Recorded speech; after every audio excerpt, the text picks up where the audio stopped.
Bwana Yesu asifiwe. Wamama, Mungu ni mwema na kila wakati. Asante. Ningetaka kuanza kwa kumshukuru Mwenyezi Mungu kwa siku ya leo. Siku ya muhimu sana ya kusaidia wamama wetu. Ya pili ni kumpongeza mheshimiwa wetu wa hapa Laikipia North, mama wetu wa nguvu, Mheshimiwa Sarah Korere, na walipanga hafla hii pamoja na mama wetu, mama county women rep, Mheshimiwa Jane Kagiri. Tunawashukuru hao viongozi wetu sana kwa kufikiria juu ya wamama wetu. Ya tatu, ningependa kumshukuru sana Rais wetu wa Kenya, Mheshimiwa His Excellency William Ruto, kwa sababu alitukubalia tuje hapa siku ya leo. Na ya pili, Mheshimiwa Rais ako na imani kubwa sana kwa uongozi ya wamama.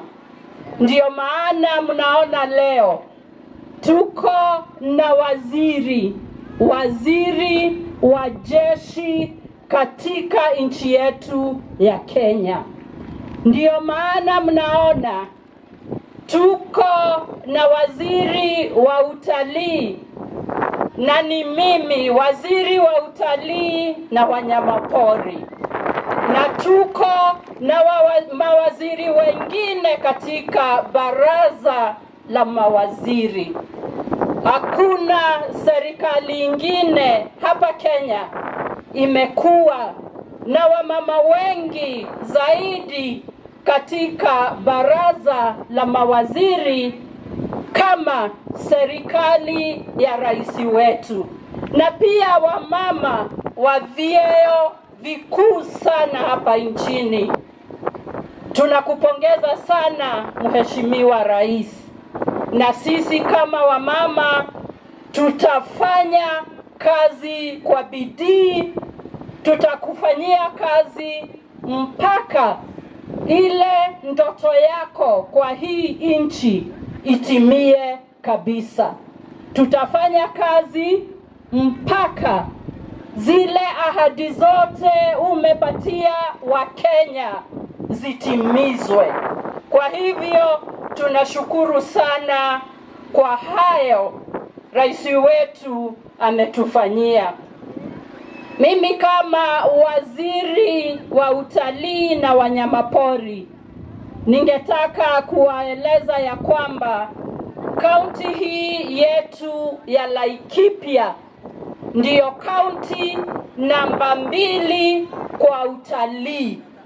Kaunti ya Laikipia inachangia pakubwa sana kwa sababu wale wanyama wote wako katika nchi ya Kenya.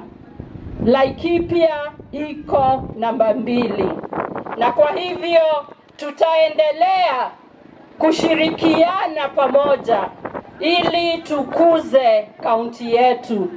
Kama wizara tunaendelea kulinda wanyama, tunaendelea kushirikiana na jamii za hapa ili tujenge mabarabara, ili tulete maji, na pia tuweze kuleta wageni wa kigeni, wale watalii wakija hapa Laikipia, wakija hapa nchi yetu kujionea yale maajabu tuko nayo hapa nchini, tunaweza kupata kazi kwa watoto wetu, tunapata pesa za kigeni, tunapata biashara, tunajenga mahoteli, magari ya tour, na kwa hivyo tutaendelea vizuri. Niwajulishe kwamba sekta ya utalii tangu rais wetu achukue uongozi umeimarika kabisa. Tumeona idadi ya wageni imeongezeka. Hapo mwaka wa 2025, mwaka uliopita, wageni wa kigeni karibu wafike 3,000,000. Na hiyo ndiyo idadi ya juu zaidi ya wageni tangu tupate uhuru dunia hii. Na wageni wa hapa nchini pia wakaongezeka kutembea kaunti mbalimbali, tukafikisha 5.2. Kwa hivyo wageni wote wale walitembea pahali mbalimbali, tukafikisha 7.9, na hilo ni la muhimu. Lakini tukija kwa hafla ya siku ya leo, ningetaka kusema nimefurahi sana. Kama mama mwenzenu, nikasema nilipoalikwa lazima nije. Tushirikiane pamoja ili tuweze kuwashikilia wamama wetu waweze kujiinua. Kwa hivyo nimefurahi zaidi. Na la mwisho, nitaalika dada yetu, waziri wetu wa jeshi, ambaye ndio mgeni wetu mkuu siku ya leo.